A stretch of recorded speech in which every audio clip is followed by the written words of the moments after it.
जय श्री कृष्ण। राधे राधे दोस्तों, हिंदी पंचांग का नवा महीना मार्गशीर्ष यानी अगहन शुरू हो गया है। ये महीना 8 दिसंबर तक रहेगा। श्रीमद् भागवत में श्री कृष्ण ने मार्गशीर्ष महीने को खुद का ही स्वरूप बताया है। इस वजह से ये महीना श्री कृष्ण की भक्ति को समर्पित है। पूरी महीना श्री कृष्ण और उनके अलग अलग स्वरूपों की पूजा इस महीने में करनी चाहिए। बाल गोपाल की पूजा में जरूरी चीजें: भगवान की मूर्ति को स्नान के लिए बर्तन, तांबे का लोटा, कलश, दूध, वस्त्र, आभूषण, चावल, कुमकुम, दीपक, तेल, रुई, धूपबत्ती, फूल, अष्टगंध, तुलसी, तिल, जनेऊ, फल, मिठाई, नारियल, पंचामृत, सूखे मेवे, माखन, मिश्री, पान, दक्षिणा ऐसे कर सकते हैं बाल गोपाल की पूजा। अगहन मास में रोज सुबह जल्दी उठना चाहिए। घर के मंदिर में सबसे पहले गणेश पूजन करें। गणेश जी को स्नान कराएं, वस्त्र अर्पित करें, फूल चढ़ाएं, धूप दीप जलाएं, चावल चढ़ाएं। गणेश जी के बाद श्री कृष्ण की पूजा शुरू करें। बाल गोपाल को स्नान कराएं। स्नान पहले शुद्ध जल से, फिर पंचामृत से और फिर शुद्ध जल से कराएं। इसके बाद वस्त्र अर्पित करें। फूलों से श्रृंगार करें। हार, फूल, फल, मिठाई, जनेऊ, नारियल, पंचामृत, सूखे मेवे, पान, दक्षिणा और अन्य पूजन सामग्री चढ़ाएं। तिलक करें, धूप दीप जलाएं, तुलसी के पत्ते डालकर माखन मिश्री का भोग लगाएं। कृष्ण कृष्णाय नमः। ॐ नमो भगवते गोविंदाय। ॐ नमो भगवते नंदपुत्राय। या ॐ कृष्णाय गोविंदाय नमो नमः मंत्र का जप करें। धूप दीप जलाएं, आरती करें। आरती के बाद परिक्रमा करें।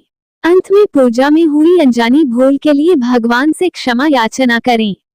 इसके बाद प्रसाद बांटें और खुद भी ग्रहण करें। इसलिए अगहन को कहते हैं मार्गशीर्ष मास। अगहन मास को मार्गशीर्ष कहने के पीछे कई वजह हैं। इनमें पहली भगवान कृष्ण से जुड़ी है। श्री कृष्ण की पूजा कई नामों से होती है। इन्हीं में एक मार्गशीर्ष भी श्री कृष्ण का ही नाम है। इस महीने को मगसर, अगहन या अग्रहायण भी कहा जाता है। श्रीमद् भागवत के अनुसार श्री कृष्ण ने कहा है, मासाना मार्गशीर्षोहम, अर्थात सभी महीनों में मार्गशीर्ष श्री कृष्ण का ही स्वरूप है। मार्गशीर्ष मास में श्रद्धा और भक्ति से प्राप्त पुण्य के बल पर हमें सभी सुखों की प्राप्ति होती है। नमस्कार दोस्तों, बातें ज्ञान की यूट्यूब चैनल में आपका स्वागत है। इस चैनल के द्वारा भक्ति, ईश्वर कथा, पौराणिक कथाएं, प्रेरक कहानियां और ज्ञानवर्धक कहानियों का विशेष संकलन आपको मिलेगा और आप ऐसे ही ज्ञानवर्धक वीडियो देख पाएंगे। कृपया चैनल को सब्सक्राइब करें, वीडियो को शेयर करें और अपना बहुमूल्य साथ बनाए रखें। धन्यवाद दोस्तों। जय श्री कृष्ण। राधे राधे। इस महीने का संबंध मृगशिरा नक्षत्र से है। ज्योतिष शास्त्र में 27 नक्षत्र बताए गए हैं। इन्हीं 27 नक्षत्रों में से एक है मृगशिरा नक्षत्र। इस माह की पूर्णिमा मृगशिरा नक्षत्र से युक्त होती है। इसी वजह से इस मास को मार्गशीर्ष मास कहा गया है। सतयुग में देवों ने मार्गशीर्ष से ही नया साल शुरू किया। सतयुग में देवों ने मार्गशीर्ष मास की प्रथम तिथि को ही वर्ष प्रारंभ किया था। तब खगोलीय स्थिति अनुकूल होती थी। मार्गशीर्ष महीने में ही कश्यप ऋषि ने सुंदर कश्मीर प्रदेश की रचना की थी। इसलिए आज भी इस पूरे महीने भजन कीर्तन चलता रहता है। इससे भगवान प्रसन्न होते हैं। महत्व: तीर्थ स्नान से मिलते हैं सुख। पुराणों के मुताबिक इस महीने कम से कम 3 दिन तक ब्रह्म मुहूर्त में किसी पवित्र नदी में स्नान करे तो उसे सभी सुख प्राप्त होते हैं।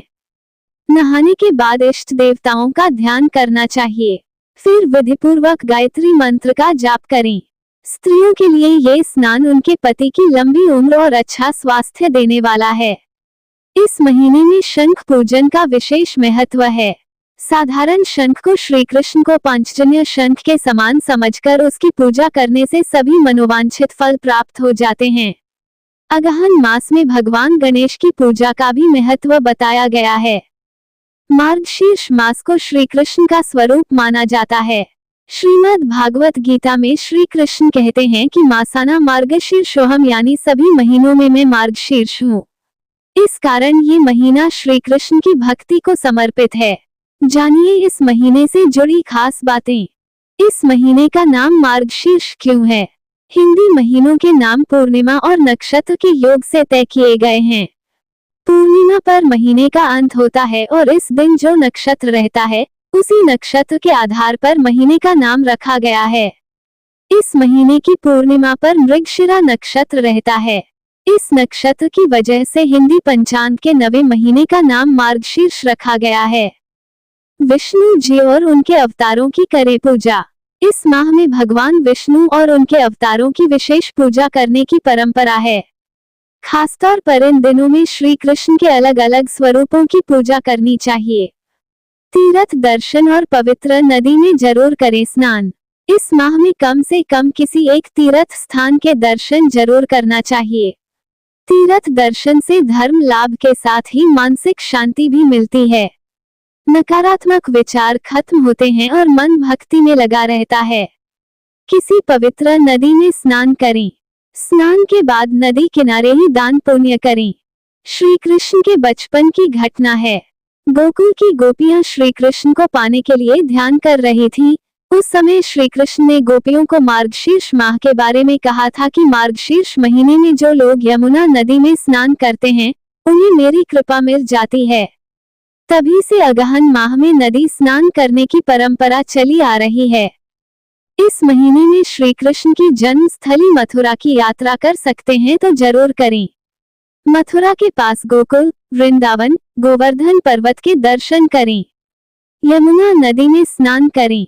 ऐसा करने से धर्म लाभ और सुख शांति मिल सकती है।